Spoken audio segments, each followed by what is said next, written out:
I got another story about my dad. My dad, nicknamed Bundy. If you've been following along, you kind of got the gist or the idea of what I'm trying to portray here. And I'm not trying to portray that alcohol drinking is anything that should be done at all.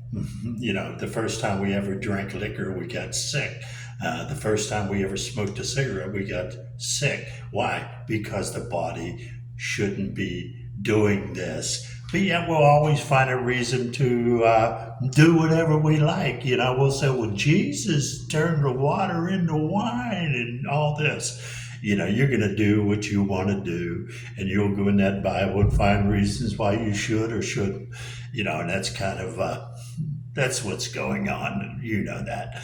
But I'm going to tell another story about what happened with my dad and his drinking problem. And I love him. I don't want to give anybody the impression I didn't love my dad. I did.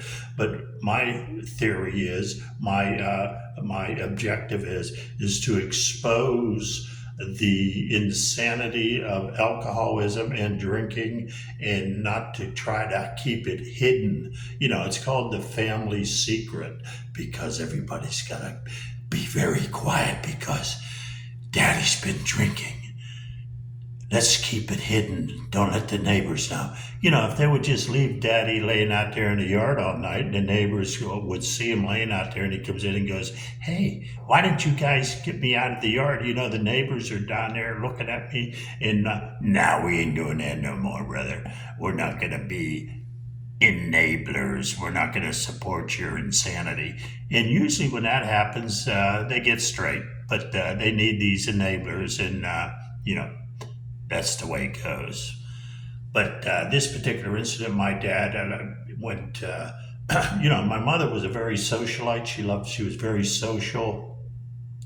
She liked going places and being very social. She had a lot of girlfriends. She went to card club. Blah blah blah blah blah. She was very outgoing and extroverted. My dad was an introvert, and isn't it kind of strange that opposites seem to attract?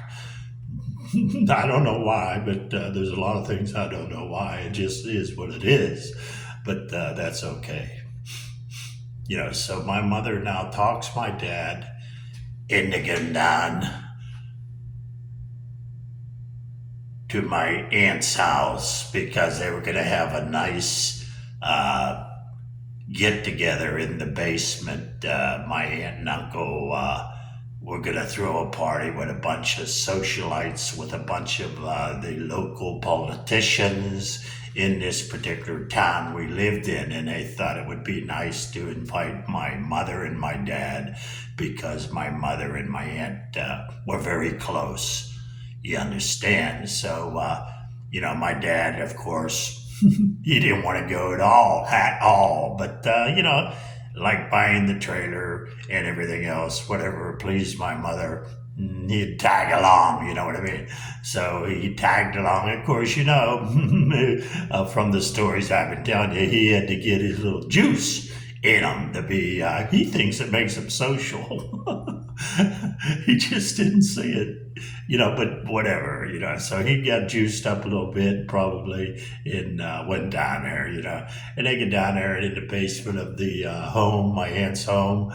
My uncle actually was the party was because my uncle was running for council in that particular small town. So all these councilmen there, ex councilmen, policemen, and everybody's there. All these political hierarchy of this particular small town, and every small town has these guys, you know. And it's a little power struggle there, but whatever, you know. So my dad goes, and he's really odd class. He shouldn't have been there, but you know, my mother wanted him to go. He didn't want to go, so he's already in that attitude when he gets there. So they go down there, and everybody's sitting around in these little card tables playing cards and socializing. They had an open bar. They had a big table with nothing but liquor on it, you know. And I'm not talking just beer. Oh, you know, whiskey, any kind of whiskey is, you know. And I'm hearing this story from my own dad and other persons who witnessed this like it was a crime scene, you know. But my dad's playing cards and he's trying to, you know, and he'll drink and socialize. and there was a major storm going on outside, and there was lightning and thunder, and all of a sudden the lights started blinking on and off. So every time that actually the lights would go out for a little short period of time, my dad would get up and run over to the table where the liquor was and start drinking liquor, pour himself a big glass, chug it down, because he would pour a water glass full of vodka and drink it like it was water. It just didn't. He could do that. Some guys could do that. They work their way up to that, of course. But as soon as the lights would go out, he'd run over and take a big glass of whatever and drink it and run back to the table. Of course, it's starting to change his personality, as you know. The transformation was starting to happen. So it kept happening. The lights kept going off, and he'd run over, drink, and come back. And then he started thinking, because not only would he get a transformation, part of that transformation is he would get a little bit paranoid. He would start thinking, wait a minute, wonder why this is happening. And he's not really much aware of the storm outside is causing this. And he starts thinking in his own transformation of his mind that somebody is deliberately turning these lights on. And the reason, in his own thinking, which was warped and pretty well vodka soaked, they're turning these lights out because they're going to jump on me, and they don't like me, and they don't want me here, and and I'm not going to let that happen. So he starts thinking in his mind, next time these lights go out, I'm going to defend myself. Now none of this is actually happening other than his own mind. And that's what happens to people. You probably met people like that, or maybe that's you. But for instance, he starts thinking in his own mind, when them lights go out again, which they've been going off and on all night. These are the stories that I've been told by actual witnesses at the crime scene, and by my mother and my dad. And the next day we seen the bruises all over him. We knew something didn't happen right. You know what I mean? So the lights go out one more time, and he's full blown into his transformation. The lights go out, and what does he do?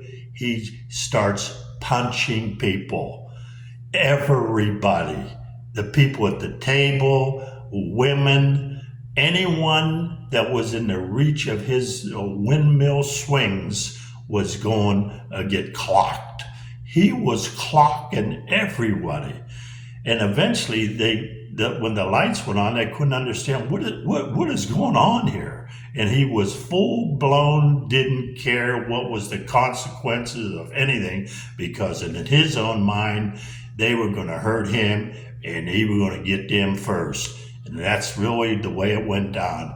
And he really did not. Of course, he got, a couple people eventually didn't like getting punched. They punched him back. That happens sometimes too, But he didn't care at that stage. At that stage, he don't care. So that apparently they just got him out of there. He embarrassed my mother again. But that's another story. There's lots more to come.